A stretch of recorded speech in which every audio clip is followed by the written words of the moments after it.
अब जाउँ third question छ a cord is wrapped around the inner drum of a wheel and pulled horizontally with a force of 200 Newton.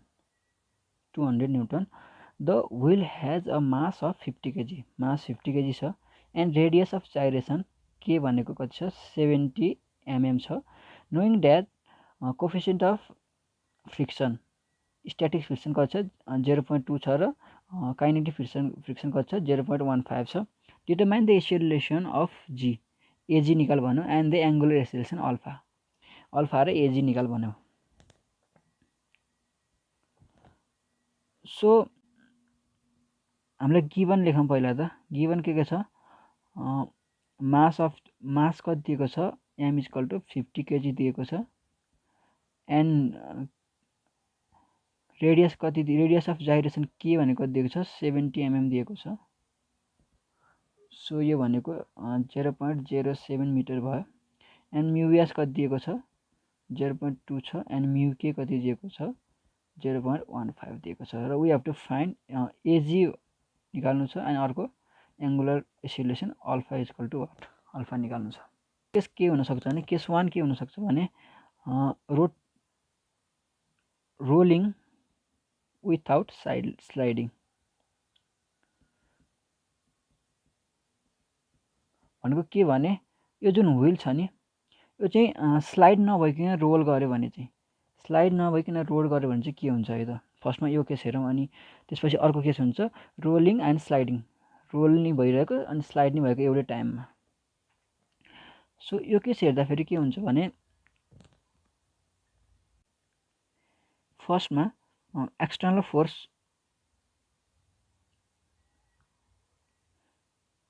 So गरौँ.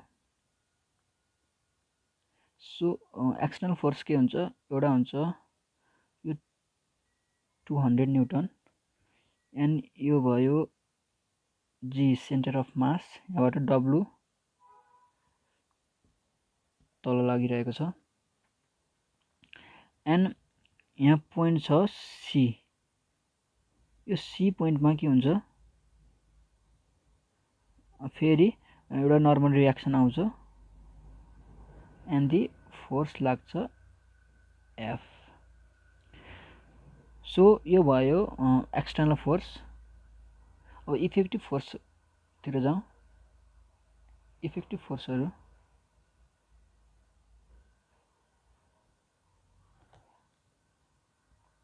So यो जी भयो. Effective force चाहिँ के हुन्छ भने यहाँबाट एमए लाग्छ किनकि यता रोल गरिरहेको छ. सो यति इफेक्टिभ फोर्स भयो एन यहाँ पोइन्ट सी छ. सो यो रे बिचको डिस्टेन्स कति हुन्छ भन्दा यसको रेडियस कति छ 100 mm छ एन्ड यसको रेडियस भनेको छ 60 mm छ.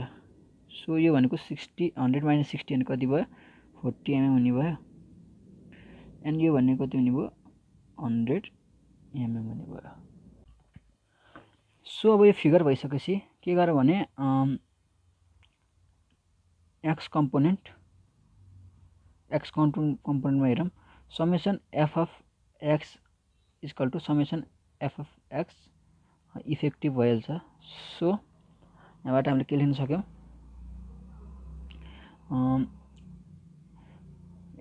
यो डिरेक्सनलाई पोजिटिभ मान्दा 200 प्लस एफ इक्वल टु के गर्यौँ एम ए बार हुने भयो. यसलाई इक्वेसन 1 भनिदिउँ. अब के गरौँ भने summation MC equal to summation MC effective गरौँ. यो भनेको के हो भने moment of external force about point C र moment of effective force about point C लियौँ. अब सो यो लिँदाखेरि के हुन्छ भने के गर्यो भने क्लकवाइजलाई पोजिटिभ भनिदियो. सो क्लकवाइजलाई पोजिटिभ गरौँ भन्दाखेरि यसमा यो पोइन्टबाट 200 ले के गर्छ क्लकवाइज नै दिन्छ. 200 × 0.04 मैले 40 लाई एमएमलाई मिटरमा चेन्ज गरेँ इक्वल टु अब यो पोइन्टमा हेरौँ एमएले कति दिन्छ एमए इन्टु क्लकवाइज नै कति दिन्छ 100 छ भने चाहिँ 0.1 प्लस अब आई अल्फा क्लकवाइज छ। आई अल्फा कसरी क्लकवाइज भन्यो भने यो डिरेक्सनमा फोर्स एप्लाई गरिरहेको छ भनेपछि यो रोल कता मुभ गरिरहेको छ, यता गइरहेको छ। यता गइरहेको छ भन्नुको मतलब यो के हो, क्लकवाइज हो। सो आई अल्फा क्लकवाइज भयो। अब यो भनेको 8 इक्वल टु एम भनेको 50 छ, ए बार इन्टु 0.1 प्लस आई भनेको के हुन्छ, एमके स्क्वायर हुन्छ अल्फा, और 8 इक्वल टु भनेको 0.5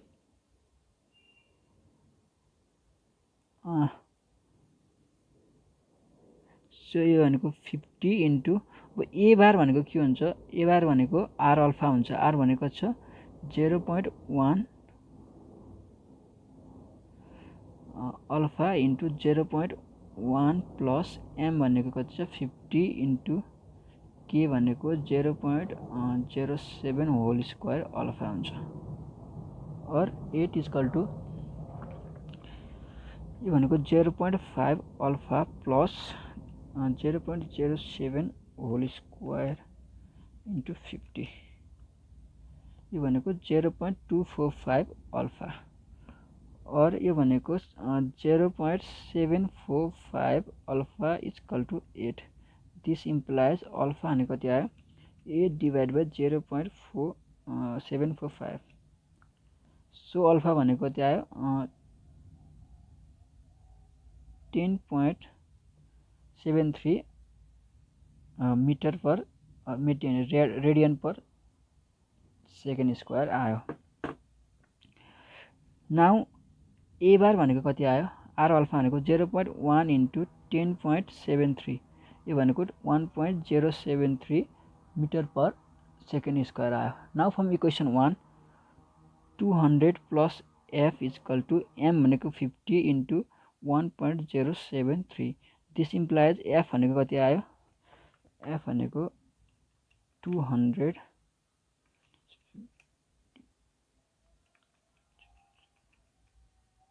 यो भनेको माइनस 146.35 न्युटन आयो। यो भनेको 146.35 न्युटन इन दिस डिरेक्सन। र एफ म्याक्स भनेको कति हुन्छ भन्दाखेरि एफ म्याक्स भनेको के हुन्छ, म्यु एस एन हुन्छ। म्यु एस भनेको 0.2 इन्टु एन भनेको कति हुन्छ, एन भनेको 50 इन्टु 9.81 हुन्छ। सो यो कति आउँछ 0.2 इन्टु 50 इन्टु 9.81 यो भनेको 98.1 न्युटन आउँदो रहेछ। अब F is greater than F Max which is impossible.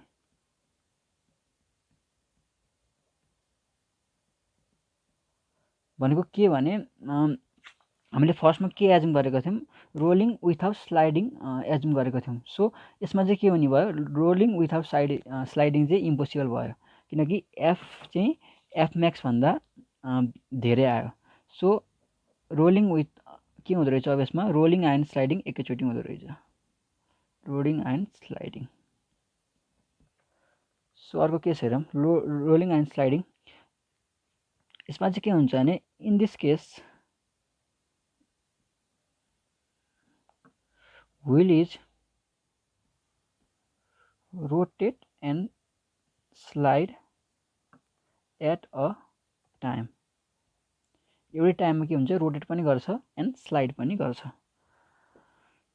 So अब इफेक्टिभ एन्ड एक्सटर्नलको फिगर बनाऊँ।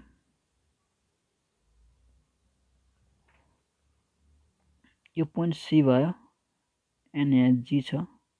सो यहाँबाट डब्लु डाउन गरिरहेको छ, यहाँबाट रिएक्सन एन यता लाग्यो। अब यो यता मुभ गरिरहेको छ भने चाहिँ कता लाग्ने भयो, फ्रिक्सन यता लाग्ने भयो। एफ इक्वल टु म्यु एस एन एन्ड यहाँ कति 200 न्युटन लागिरहेको छ। सो एन यो कति छ 0.04 छ। र इफेक्टिभ बनाऊँ। अब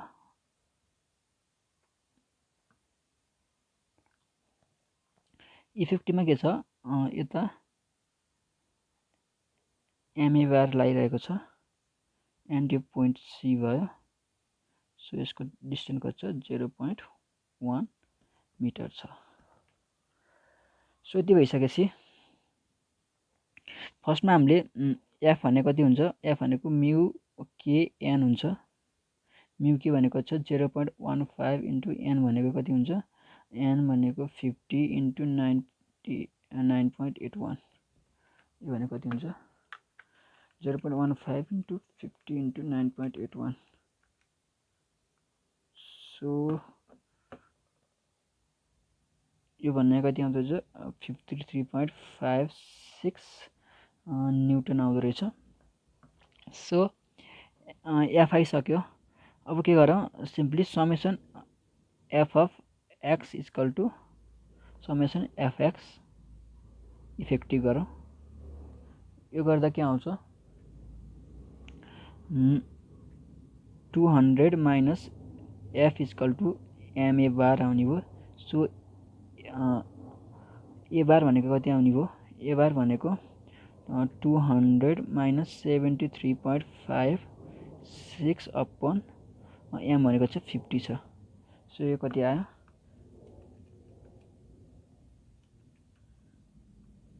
यो भनेको 2.53 आयो, 2.53 मिटर पर सेकेन्ड स्क्वायर आयो इन दिस डिरेक्सन।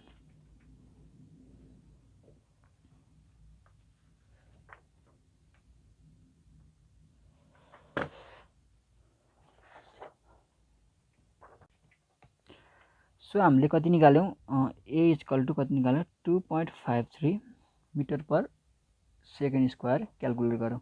अब हामीलाई के निकाल भनेको छ, अल्फा निकाल भनेको छ। सो अल्फाको लागि हामी के गर्छौँ भने summation MC is equal to summation MC effective गर्छौँ। सो फ्रम दिस फिगर, यो फिगरबाट हामी के गर्ने भयो,